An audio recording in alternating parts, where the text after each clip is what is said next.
rise, please. Court is in session. All right, I received a request from the bailiff that the media wants to relocate in a different area of the courtroom. My number one rule is that you do not shoot the jury. Number two, you do not interfere with the egress and ingress of the attorneys or the evidence or the witnesses. With that said, are you all where you want to be right now? Okay, any problems with their location? With you. Not this time, Your Honor. All right, thank you. Well, we went on the jury here perhaps at the time, while it's on the right time to do so. I did mention there's going to be a couple of witnesses we can exclude and maybe go from the list. Yeah. Sergeant Russ Larson, Detective Sergeant Russ Larson, Detective Sergeant Gene Bellinger, I would not be calling. I appreciate Thank you. doing what's on top of my mind. And that's okay with you? Yes, Your Honor. All right. Okay, let's have the jury in. All rise.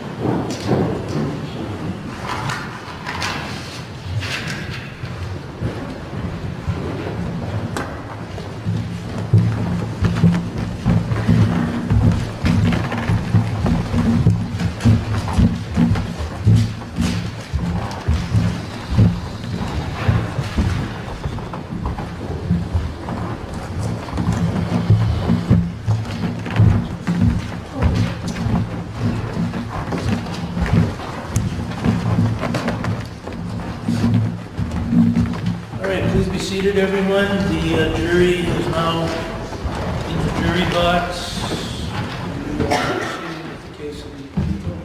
Thank you, Your Honor. People call Carolyn Mayatek.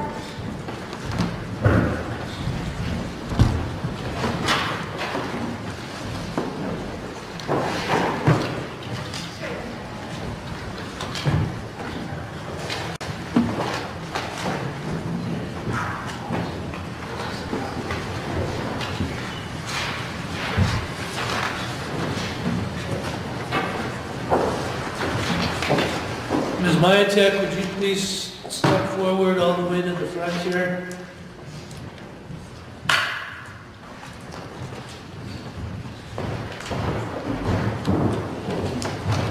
If you could stand, raise your right hand, and be sworn. Do you solemnly swear that the testimony you shall give will be the truth, the whole truth, and nothing but the truth under the penalty of perjury? I do. Please be seated.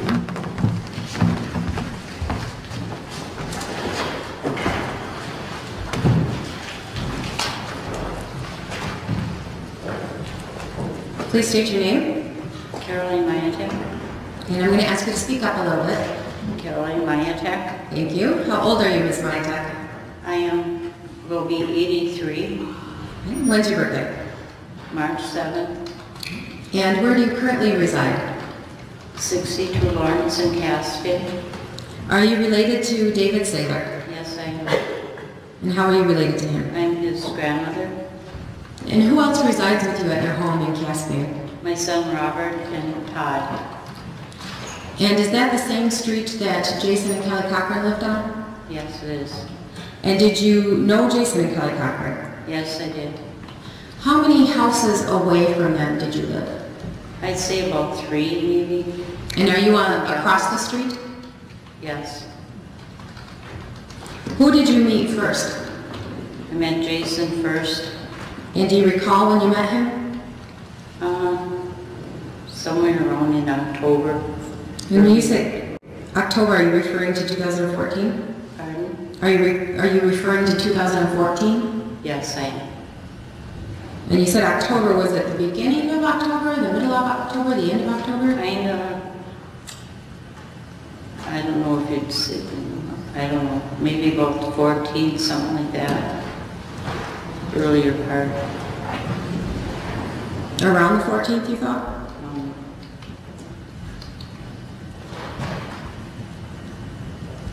How often would you see Jason Cochran? Not a whole lot, but he'd come over occasionally and stay for a little while and talk to the boys. Did you ever go over to his house? No. Was there a time when you would start seeing Jason Cochran more often? I really don't recall from how many times I've seen him. It was, I don't know, Would it be a couple? I'm sorry. maybe a couple times each week. And when he'd come over to your house, what kinds of things would he do with your sons? Just talk. Did they have bonfires? Pardon? Did they have bonfires? They had bonfires outside. I don't know how often. It wasn't too often. Did they play cards or dice or anything like that? They played cards and dice around Christmas time. I think maybe twice, maybe. Did you know Kelly Cochran? Yes, I did. And when did you first meet her? Pardon? When did you first meet her? I don't really know exactly when, but it was a while after we met Jason. And how I met her was, I really didn't meet her, but they were running off the porch one day when I came home from shopping. And I told them I was sorry that I hadn't been home and invited them back. And did they come in? No, they didn't. They continued on their way home. Okay, so you said it was a while after Jason. Do you believe it still would have been in October, or do you believe it might have been in November? No, I think it was around in October yet. Maybe the last Ma'am, you see time. that lady in the pink sweater up there, way in the corner? Yeah. Speak so she can hear you, please. Oh, okay. So, I'm sorry, you thought it was still in October? I think so. I really don't know. It's been almost 3 years ago. I understand. But you said it was a while after you met Jason. What is a while to you? Oh, maybe a few weeks, a couple weeks maybe. So you said the first time you met her was when she was coming off from your porch. Right, she was with Jason. And did you Seemed start be to... pretty happy and holding hands when they were on the porch. They were happy and holding hands? Yes.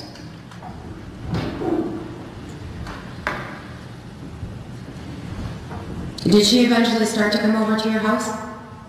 Occasionally, not real often, no. Would it be one time a week, more than one time a week? Every 2 weeks? No, not even that often. Do you think every 2 weeks? Maybe, something like that. It's hard to recall that. When she would come over, what did she do? She just talked. They came over for Thanksgiving dinner.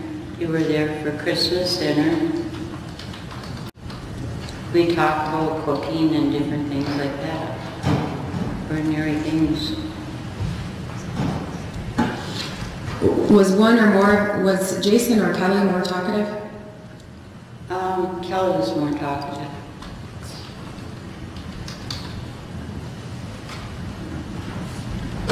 Did you ever observe them to have a fight or be angry with each other in your presence? Never.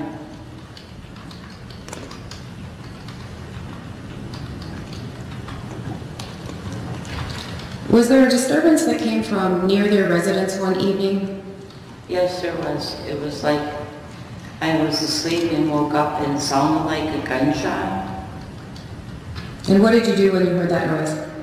I lay there for a while, then I heard some loud talking, and I went to the window, looked down the street where it was coming from, and there was a woman on the porch. It's more like a ramp, and it looked like she had come out of the house and wasn't sure that she wanted to be out there and wanted to go back in, and then turned around again, and heard her go, no, no, and then a man's voice came kind of like from the side of the car. It was kind of blurry because the car had its lights off. And he said, let's hurry, get the hell out of here. and then the car backed off down the street. There's the street goes like this, and then there's one that turns off like that. You can go down that through the alley. So, was this at Kelly's house, or at Kelly and Jason's house, in front of Kelly and Jason's house? Where exactly It was was a it? few feet from their house. I don't really know, it's hard to judge that. Is their house the only house on the street with a ramp in the front? I really don't know, I don't pay that much attention to the neighbors.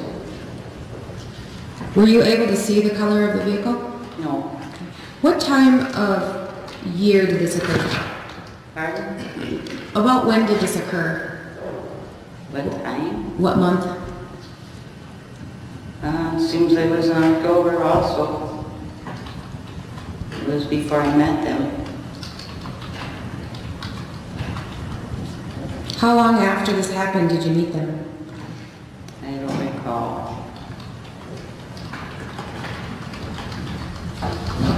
When you say it was a woman's voice and a man's voice, did they sound like they were angry? Not really, but like kind of anxious to, I don't know, how do you explain it? She sounded kind of disgusted, like, and so did he really want to go. The vehicle, was the vehicle parked on your side of the street or on the Cochran side of the street? On the Cochran side of the street. Was it parked down by their house? Like a few feet away from their house.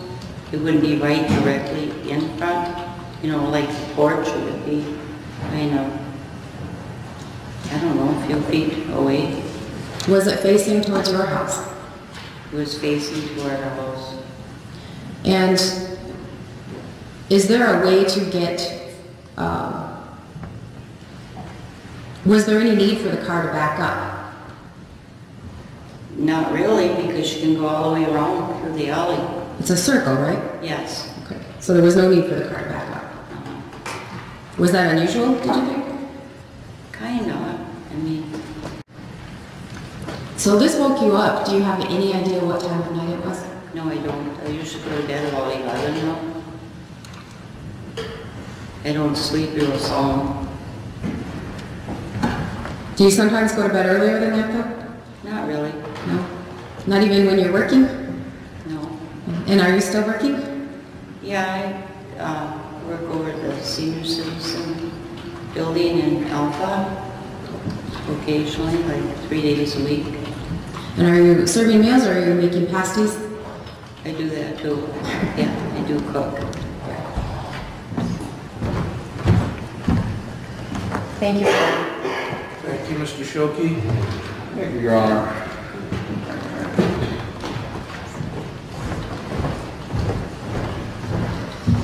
Good morning, how are you today? Fine, how are you? Very good. Can you hear me okay? Pardon? Okay. Can you hear me okay? Yes. If you can't hear me, Kind of nervous. I get it. If you can't hear me, let me know, okay? Okay. Don't be shy. All right, I want to talk about this disturbance that you saw in front of the Cochran home a little bit. Uh-huh. And you said this happened, you said it seemed like in October, Yes. but you couldn't narrow down if it was beginning of October or late October. I really don't recall that. It's been like 3 years. I gotcha. And you said that occurred before you met them, is that correct? Yes. And I believe you also testified that you met Jason on about October 14th, is that correct? Right. So would it be fair to say that this event then occurred before Yes. October 14th? Now you said that you had gone to bed and I was in my chair and I tweaked it so I didn't hear exactly the time. But what time did you say you go to bed? After 11, after 11, Okay, so later in the evening. I watch the late news. So you watch the late news, maybe watch the first half of the late night show or first part of it? Watch them too. Okay. More of the news. All right, so you watch the news, so it's after 10:30 then at the very least. Right. And then you said you heard it sounded like a gunshot to you, is that Sounded correct? like a gunshot. Are I you, don't know, I was sleeping, I was awakened by the whatever. Okay. Do you know what time that was at? No, I don't. And do you know how long you've been, just fallen asleep or were you up for a I while? don't really know. That might be a bit of a Clock in foolish. my room. Sure. Yeah, that might be a bit of a foolish question. Are you sure that it was a gunshot? Well, it's hard to, I mean, you woke up from, I've heard the big boom on the 4th of July woke me up, and there's occasional sounds of somebody shooting, or we have the junkyard where there's explosions and, different things like that. Okay. How about something like a car door slam? Can you think of anything like I that? heard a door slam. At the same time you heard a door slam? Or? No. When I looked out and saw whatever, I can't say it was a disturbance, Okay. Now, you said then you laid in bed for a little bit, then you went to the window, is that correct? Right. And I don't see you wearing glasses right now. Do you wear any contacts or anything like that? Got good eyesight? Yes. Good. Good for you. Now, when you heard this, was your window open? Did you have the screen, just the screen out there? Was It was partially open with the screen. Okay. And then you said you went to the window and you looked out, correct? Right. And you said you saw someone on the ramp at the Cochran residence, is that correct? Right. And you said it was a woman, correct? Right. Could you tell who the woman was? No. I could not tell you who she was. Okay. And then you said you saw a car. Could you tell me anything about that car? The car had its headlights on and it was running. Okay. Well, I'm talking more about the style of the car, the make, the model. No. I didn't pay any attention to style. I'm not good at that. All right. But was it a station wagon or anything like that? It Or? looked like a car.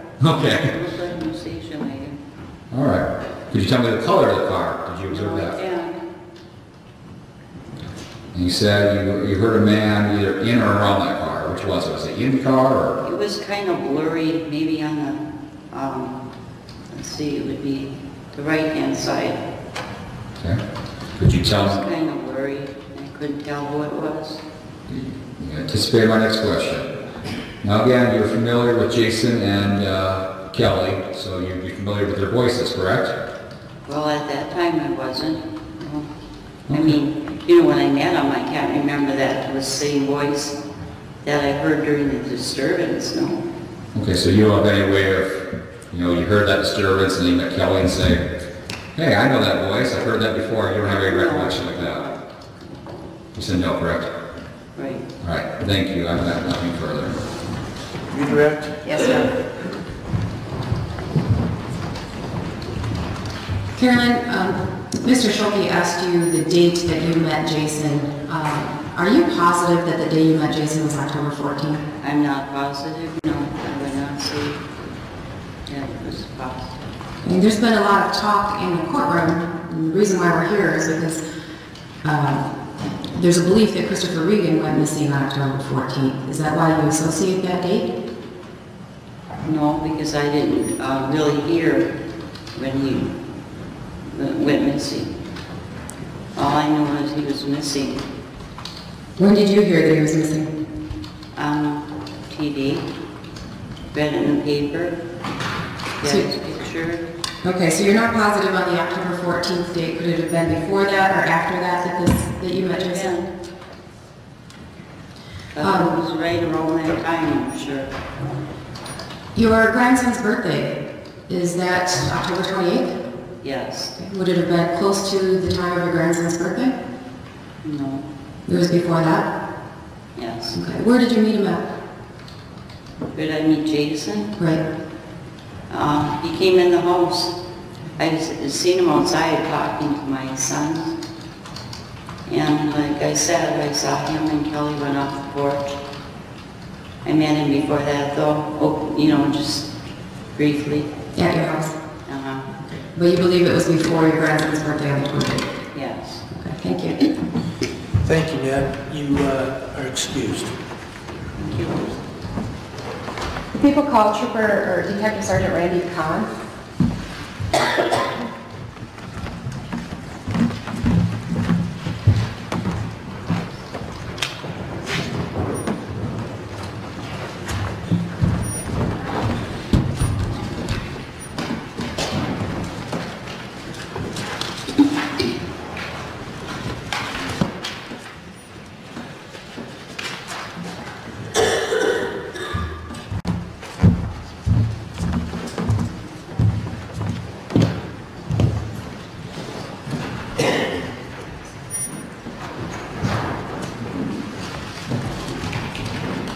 Khan, would you come up here, please?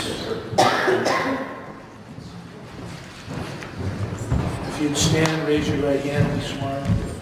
Do you solemnly swear that the testimony you shall give will be the truth, the whole truth, and nothing but the truth, under the penalty of perjury? I do. Please have a seat. Thank you.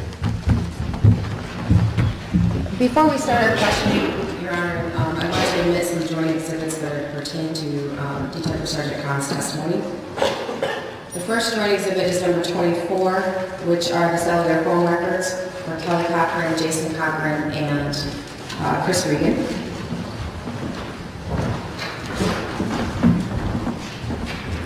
The next exhibit, Your Honor, is going to be joint exhibit number 25, which is a PowerPoint presentation regarding cellular phone networks mapping and cellular phone record analysis.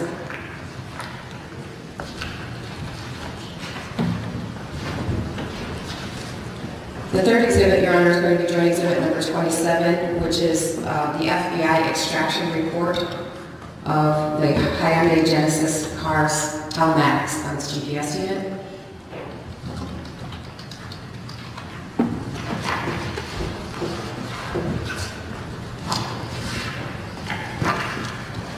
And the last joint exhibit, Your Honor, is going to be joint exhibit number 28, which is the paper report of the FBI's extraction of the Hyundai car's telematics unit.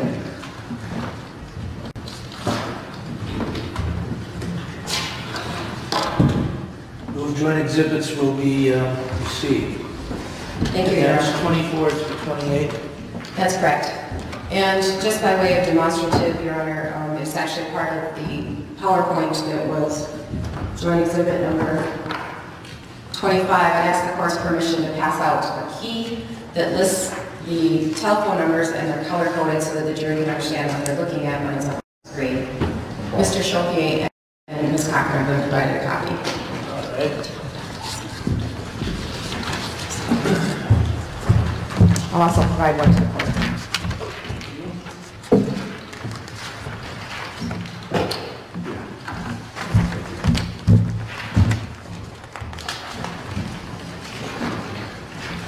Please state your name.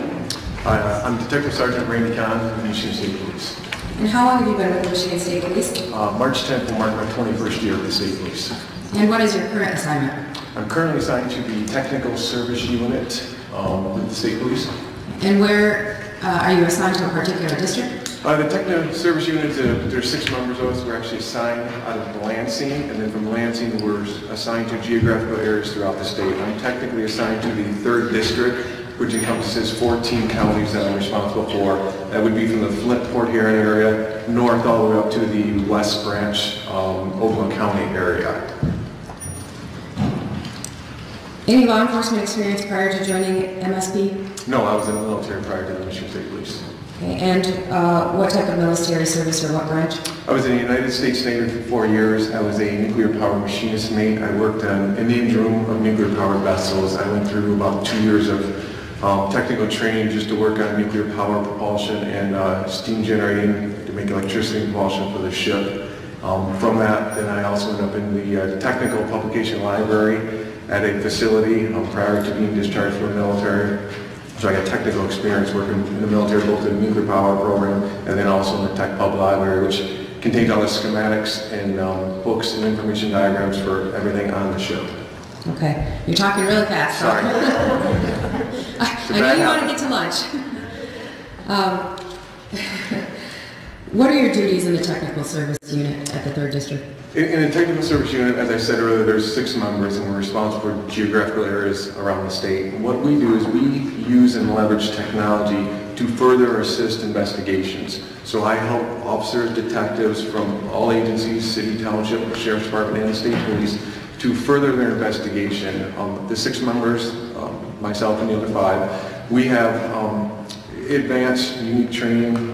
We travel around the country. I've been to 7 different states for training to use technology. So some of the things that we do is if someone needs say, a hidden camera. There's maybe some theft going on, or someone needs a hidden microphone. Someone needs a camera that's IP-based so they can view it remotely.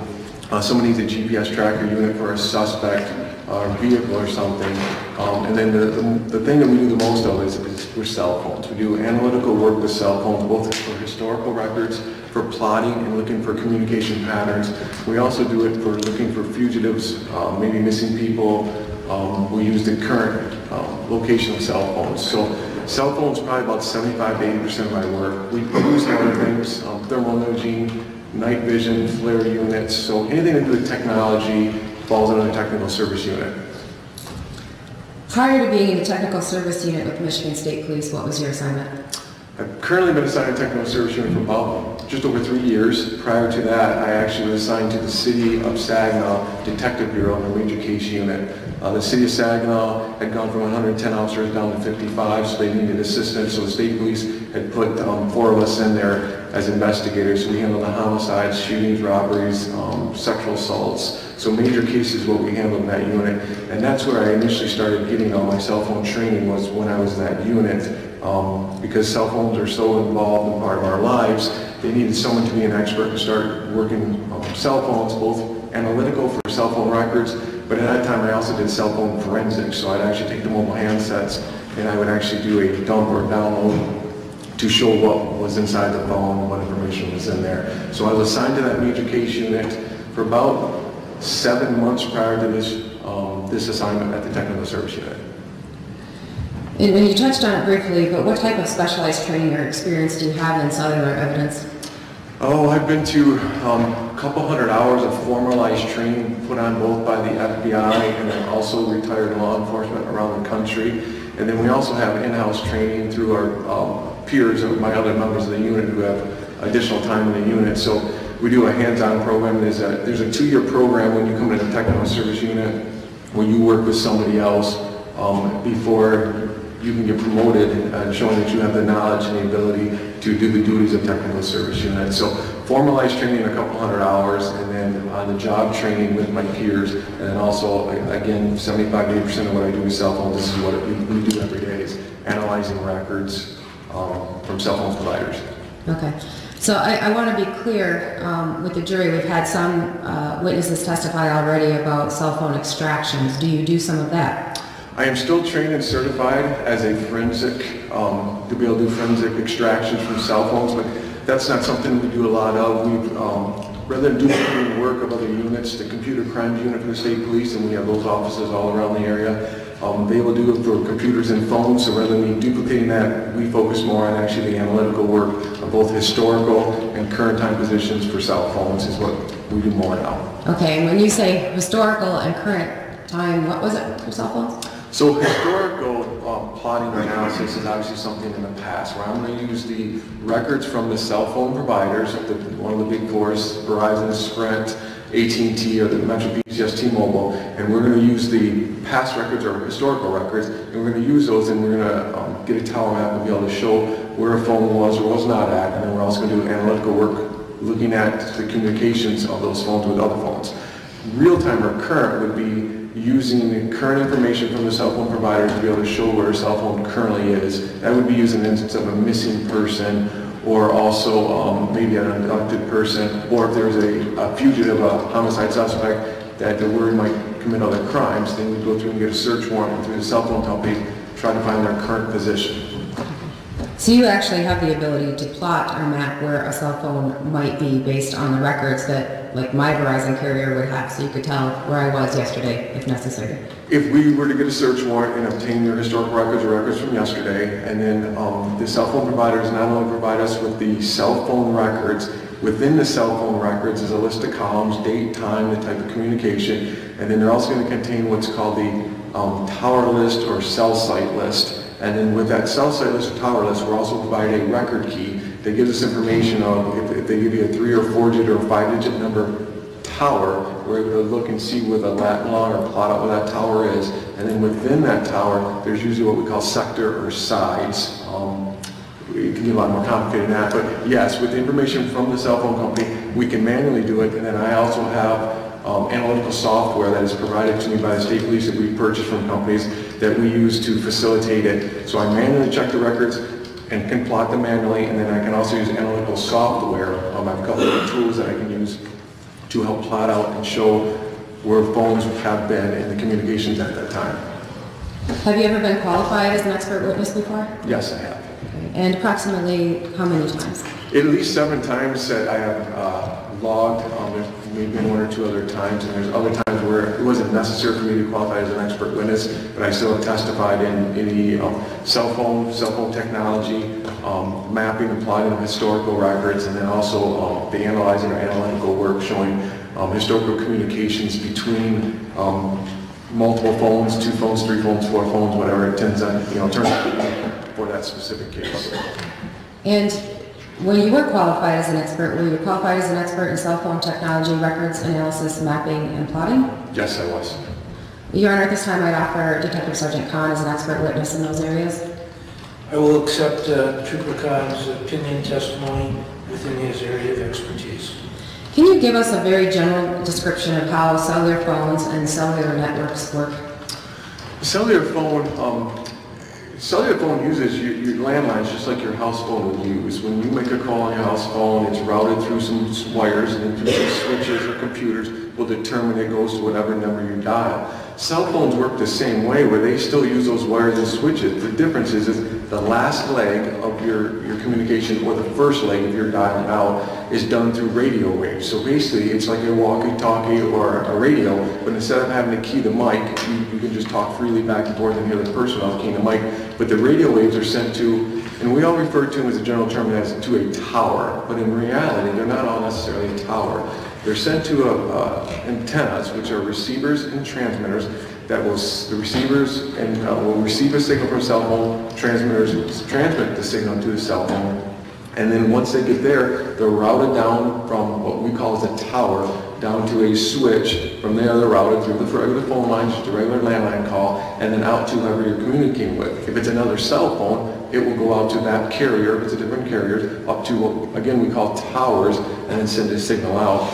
It's a generic term that we use when we say towers. The technical term or proper term is a cell site or a BTS, which stands for Base Transceiver Station. It means there's transmitters and receivers, and they call them a cell site because quite often multiple phone carriers, Verizon, AT&T, will be at the same location, but they can also be on top of buildings, water towers, inside schools, inside hospitals.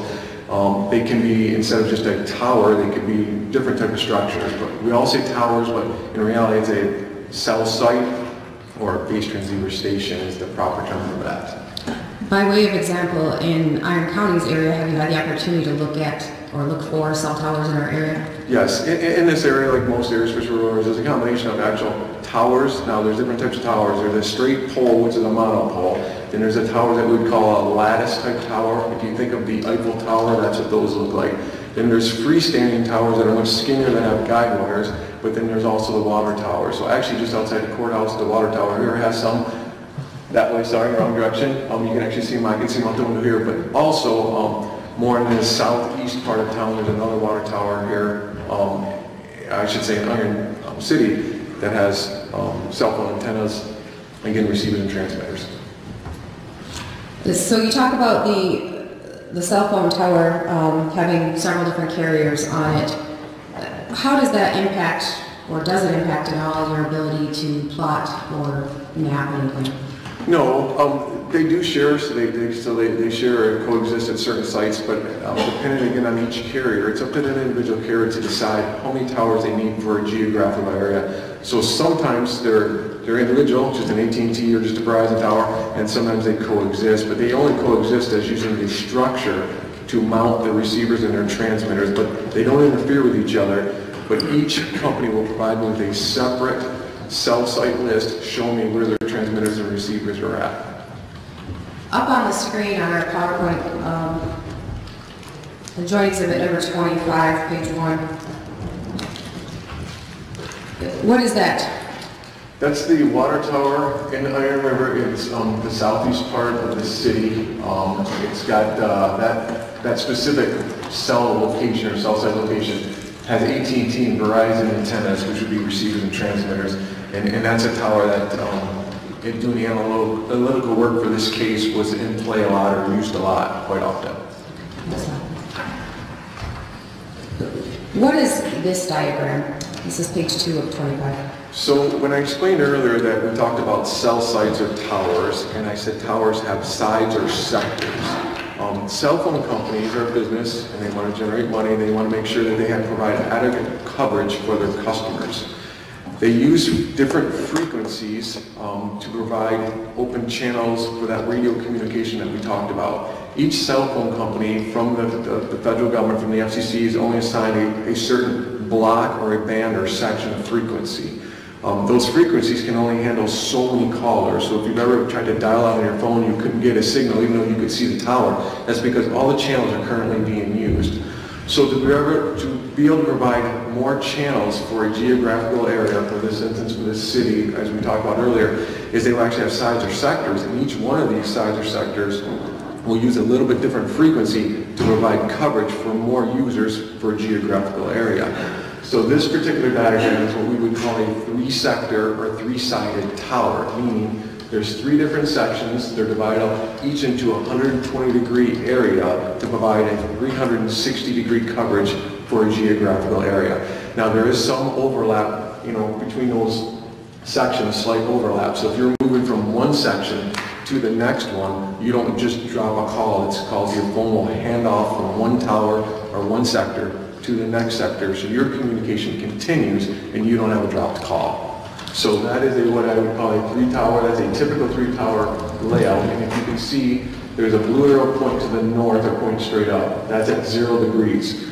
So again, back to that record key from each cell phone company, they will tell me what is called their azimuth, or their center of each sector, so I know what direction a particular sector is pointing, so therefore I can plot it out to show the general geographical area of coverage from that sector.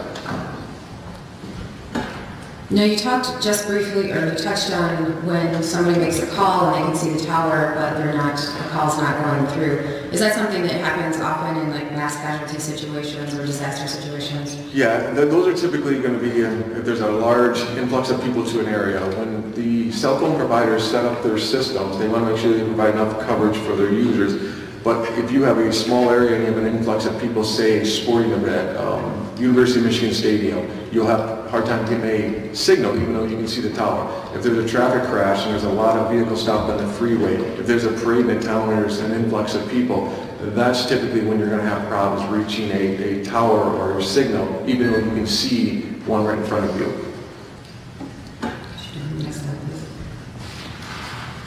We're on slide 3 of 25. What are we looking at here? So this is this is actually provided from Sprint. Even though Sprint's not involved in this case, it's very similar to what the other carriers use, but this comes directly from Sprint. So what is being demonstrated here is on the right-hand side, that gray diagram is supposed to represent a cell phone tower, and the top is trying to show you that's where their antennas and receivers are at. The picture to the left, or looking down on top of the triangle, what that is you're looking now from the air straight down on top of that tower and seeing how they have the metal girders up on top of the tower, makes a triangle, and then you have transmitters and receivers, which would be those gray boxes on the outside of the triangle. Those are what we see from the ground when we see a tower, and it's a triangle-shaped piece. And again, those 3 triangles are the ones who provide the 120-degree sections of coverage, or a total of 360 degrees. So that's just a visual to help visualize what I'm talking about. If you look at the very top, it says 3-sector layout, and then underneath that, you see Nortel 1, 2, and 3. Those would be sector 1, 2, or 3. Some cell phone companies call them alpha, beta, gamma. Again, it's the same thing, 3 sectors. And then if you're using a Lucent, there's 2 different manufacturers, Nortel and Lucent. Lucent numbers, there's 2, 3, 4, but again, it's only 3 sectors is what it is. They just use a different numbering system. Are calls affected by things other than just like influx of people or influx of calls? Yeah, when we talk about cell phone towers or antennas and receivers in your handset, there's many factors that can affect your signal strength, but also your connection. So if the weather's bad, there's a lot of rain that can interfere. topography. So if you're in a valley and the tower's up here, that you can sometimes have problems with the signal. The way the towers are set up is they're obviously up high in the air, but then they're actually tilted down, provide coverage down to the ground. They're not focused out. But if you're inside a thick building, brick walls, concrete, steel, if you're down in the basement, foliage, so if they're in the summertime, there's a lot of trees around you, and there's enough trees because the trees have moisture, and moisture can be a barrier to the signal. So there's many different factors. The other factor can be actually your mobile handset. Different handsets will have better signal strength to a tower, because you remember your phone is operated on a battery. Your battery is very low power, usually a ½ watt. So even though the tower can send a signal all the way out to your phone's got to be able to send a signal back, the uplink, to be able to communicate. And if you're just too far away, your battery's dead, or the power's too low, sometimes it can affect your connection or the quality of your call, or it's a dropped call. When you do this mapping, is it a pinpoint location? Like I could go right to, Forest Park School right across the street, and based on the information you provide to me, and find that person? That's going to vary on not only the carrier. There's 4 big carriers that we deal with the most, and then it's also going to depend on which type of records we get from the carriers. Each carriers have different systems. So most carriers, when I talk about actually all 4 of the carriers, have their general, what we call incoming, outgoing cellular records, where they'll show you what we call, again, the cell site of the tower, and then it'll give you the sector information. So again, they're going to say the phone was connected to this cell site of this tower, and it connected to sector 1, which provides coverage north of the tower. So that's a geographical area. And then each carrier also have very specific records. Unfortunately, they only keep them for a very short period of time. So for instance, AT&T, which we'll talk about here, has a system called NELOS. NELOS stands for Network Event Location System. That can actually give you a GPS coordinates of where they feel or believe that actual handset, mobile phone, is at. And then they'll also give you an accuracy range, ranging from 25 meters all the way up to unknown is what they can give you. And other carriers can also provide a similar system. They use different names, but can give you a specific GPS point, and then they can tell you either high, low, or medium probability, or the confidence factor, as they call it. So depending on the type of records that I'm giving or retained, we can do different things with them. Also, the more records that I have, or the more data points, in other words, the more communication a device had with the cellular provider's towers, then I can get a better gauge of how accurate those are, because I have a cluster of records or a cluster of points within a geographical area.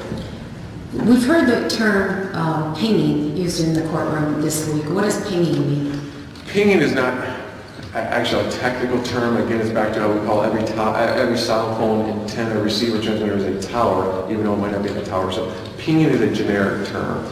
So when your phone is on, but you're not communicating with anybody, the tower and your phone are communicating with each other. And it can be called paging, or it can be called pinging, where the phone is saying to your cellular network, whichever provider you have, is, I'm here, where are you? And it'll try to connect up with the closest tower or 2 or 3 cell sites to say, if you get a call from me, send it here, because here's where I am. Since that's real time as opposed to historical, we will use a search warrant, contact the cell phone providers and say, we're trying to obtain the location of this phone, it's an emergency, and we're trying to locate it. And they will use their system and say that phone is currently connected with tower 1, 2, 3, 4, and they are approximately 0.5 miles from it. And this is the GPS coordinates that we currently show for the phone or believe it to be at. All right, how did you become involved in this case? As I said earlier, there's 6 of us spread around the state. My counterpart, who's out of the Gaylord Post, covers northern Michigan and the entire UP. He was on vacation, so the other 5 of us share duties or cover for our other members. So I received the call because he was on vacation at the time that our assistance was requested, which was back in May of 2015. So being that I cover up to Ogama, the next furthest north person, so I received the call regarding this case to assist. And did you receive that call from the officer in charge? Yes, Frizzo called me. It was in May of 2015. I was actually at the time in training in Battle Creek at Fort Custer, and then she ended up emailing me, and I started working on the case. I actually pulled my report number, I think June 15th, but I'd actually started working on the case probably beginning of June. But I did not actually take a report number, because Once we pull a report number with our state police report writing system, we only have a certain amount of days to have it submitted and completed. So I usually do my analytical work first, I do my mapping, my plotting, then I will pull my report number, type my actual original report for then my supervisor to review. What information were you provided, if any, about the case originally? When I was initially contacted, it was advised about a missing person complaint, that the person had gone missing. October 14th was the date that I was giving. The police were notified to a later date, and then from that point on, there was information of 2 possible suspects, a romantic relationship, and I was asked to analyze 3 phone records or 3 phone numbers. And what were the 3 phone numbers that you were requested to analyze? They're actually listed here in a sheet. This is actually something that I generated myself. At the top left is my actual report number. TSU, again, stands for Technical Service Unit. That was the case number I had was 345. And the -15 is just for the year that the report was taken. So that one, again, was in June of 2015.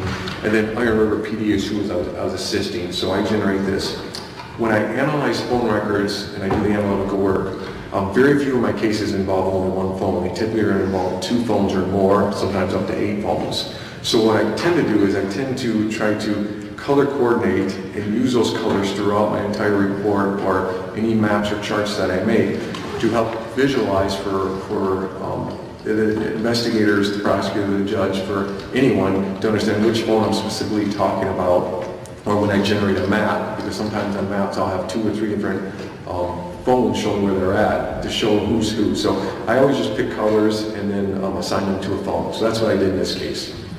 And for the record, the jury has a copy of that phone number key that was provided by Detective Sergeant Kahn. Did you also receive cellular phone records associated with each of those phone numbers?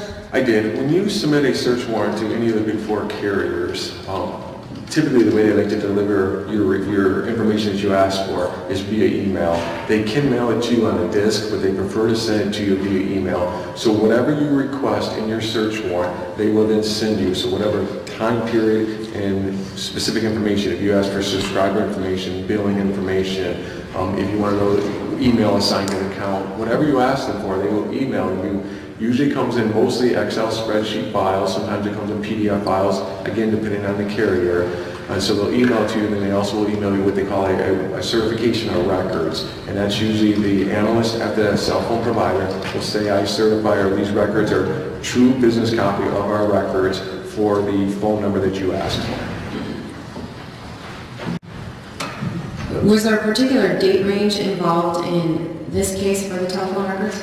There was actually, for 2 of the phones, there was 2 separate date ranges that overlapped each other. And for the Chris Reagan's phone, there was only 1 date range. I'd have to get out my report to say the specific dates, but I can go over those. How about we take them phone by phone? Okay.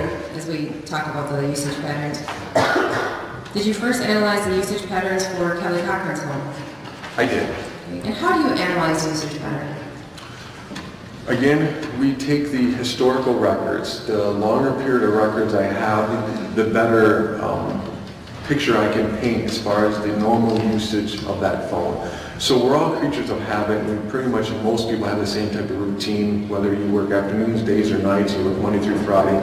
You can look at phone records, and it gives you a very good idea of people's normal usage of pattern. So for instance, when we talked about what tower or what cell site we normally connect with, where you live is typically going to be what we refer to as your home tower. Typically where we spend the most time, and that's where I'm going to connect with the most. If you work or you go somewhere every day, you go to school, you go to your work, that usually would be like your second highest connected with tower in that area. So we can develop a pattern and see people's patterns. The other thing we all have is we all have calling patterns.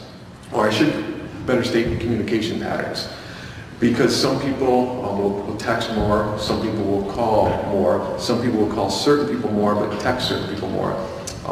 Doing this now for the last couple of years and dealing with young people a lot down in Saginaw, Flint, you notice that the younger people tend to text a lot more with each other. But for instance, I would call, on my records, my mom would be someone I voice call a lot more, but she's older and she's just used to voice talking, not texting. So we look at people's patterns, not only how do they communicate by texting or by voice call, we can also look at who they call or communicate with the most. So typically we do what's called their top 10 or the top 10 numbers that they communicate with the most. And then we can break it down and look at those individual numbers and say, do they text this person or do they call this person more? And then you can look at each individual person. So we look at location patterns and we look at communication patterns. And then we look at time of day, time of the week. So there's numerous things that we can look into looking at patterns. And then what I do when I do my analytical work is when there is a major event in our lives, our patterns change. If you were to have if you were to have a baby, you would now not be going to work and be in a hospital, so your location where your phone's at would be different, and everyone's calling you to congratulate you. If there's a death in someone's family, again, our patterns are going to change. When I do analytical work in a criminal case, when there is a major event, patterns tend to change, whether it's before, during, or after a crime, both with calling and sometimes with location, sometimes both. Sometimes instead of someone texting, they start calling a lot more. Instead of texting, some people will start maybe no communication. Every case is different, so I have to look from an analytical standpoint of what was it prior to an event, and then what was it either before, during, or just after an event. The longer period of records I have, the better picture I can have of the normal usage of somebody, and then I can compare it to a specific time, date, or period. Well, with respect to the defendant, what time periods for her phone records did you examine? There was 2 sets of records. The original time record, or the longer period, was from May 15th, 2014 until October 13th, 2014. And do you calculate at times the average number of text messages per day, the average number of voice calls per day? Is that part of your analysis? I do. As I described again, to learn someone's usage pattern or their normal pattern, what I do is, so I look at the duration we have there. So the time period we had there was 154 days. So again, depending on the cellular provider, they typically will break down text messages separate from voice calls. So I can look both at overall communication patterns, but then I can look at just texting and then just voice calling, get an average per day, and then I can see if there's a change in pattern for that average per day. So you examined Kelly Cochran's average usage per day, is that correct? Yes, I did. Okay. And what time period did you look at first? I'm referring to my report here. So what I looked at, it was originally I looked at text messages from, again, that May 15, 2014 date through October 13, 2014, that 154-day period. And there was 5,434 total text messages over that 154 days. So just a simple division, it turns out to be about 35.3 daily average for text messages during that time period. And during that time period, did you also analyze the daily usage for voice calls? Right, voice calls were a slightly less number. There was 3,604, and so that turned out to be a daily average of 23.4 per day for the daily average for that time period of May 15, 2014 up to October 13, 2014. So 35.3 for text, 23.4 for voice calls. Did you analyze the second date range that you had? I did. So the second set of records that I was provided covered the date range of October 10th and then went through October 25th of 2014. So it was a 16-day time period, slight overlap. We had a 4-day overlap between the 2 sets of records, but I just kept them separate and just analyzed or looked at the call patterns and usage during that time period. And what were the average text messages, the daily text messages during that time? Text messages were slightly lower.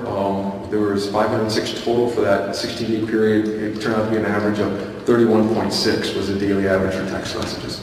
And what was the daily average for voice calls? Voice call was slightly less also than the previous average, but it was at 19.8 for the daily average for that 16-day time period.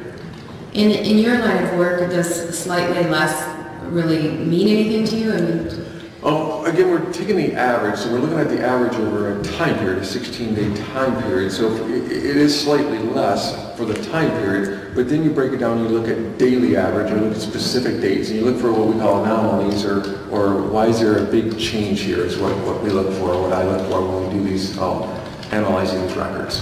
So when you looked at her usage patterns during those 2 time frames, was there anything that jumped out at you? October 15, 2014, there was 0 text messages and 1 voice call on that specific date. And the voice call was at 22:14 p.m. or 10:14 p.m. And we're looking now at the screen, and this is page 4 of Exhibit 25. What are we looking at here, Detective Sergeant Conner? So what this is when I say each cell phone provider gives you an Excel spreadsheet or PDF, this is actually from Verizon, other than the top green header that is my typing Verizon with the phone number. So these are text messages from the 906-284-3947 number on the date of 10/14/14 and 10/15/14. So a 2-day time period is what this is a spreadsheet from. On the left side, we have columns. So it's a network element that's Sprint telling us what switch handled this call. And so this is just all the different information, that they provided. In the end, just answer mobile dial number or directory number. That again is the same phone number, the Verizon phone number that we request records for. The next column is message date. Again, I highlighted those are the dates for 10/14. The next column just lets you know that the message was delivered. Verizon has a capability in the records to let you know the message has been completed or delivered. And that's also what the next column tells you, which is message completion status. A status of 1 means that message that you sent was delivered to whoever you sent it to. And then the next 2 columns is originating address and destination. Originating means the person who originated or who sent the text or the communication. The destination column is who it went to or who received it. And then message direction, again, that's just another indication of a sent text or a received text. So the assigned numbers 1, 2, 3, and 4. And so you can see when it's an originating address and over there sent one, that is a 2. 1 and 3 are for received when we're talking about text message. And then again, MIN is, again, back to it's the phone number to the actual device. So that's Verizon records, and all I did is we just used, cut it down instead of that large date range of just the 14th and the 15th of October 2014. And on this slide, we see no text messages for October 15th, but we do see some for October 14th, is that correct? Correct. The earliest one you can see is at 8:55 a.m. or 08:55. The last one, as you go through, and you work your way through, is at 10:50 a.m. And according to our key that we have that blue number that's highlighted there, number 636700066, is that Jason Cochran's phone number? Correct. So she was texting back and forth on October 14th with her husband, and then it appears that there was one other number, a 423-307-4074 number? Correct. Again, using the color key that I highlight the green and blue as a sign, and so that's what I listed there when we show the originating and destinating address. Anything white or blank obviously is not on one of my 3 numbers that I have records to analyze their specific phone records, but that's what it does show, correct. So there are no text messages back and forth on October 14th or October 15th with Chris Reagan's phone? Correct. Is there any I assume information? you're not close to being done. I have a page and a half. No. Why don't we take our noon recess? Okay. Members of the jury, again, if you eat in the local area at a retail place, bring in your slip and we'll reimburse you. Again, our reminder is to who you can talk to and about what you can discuss. All right, you're excused. All rise.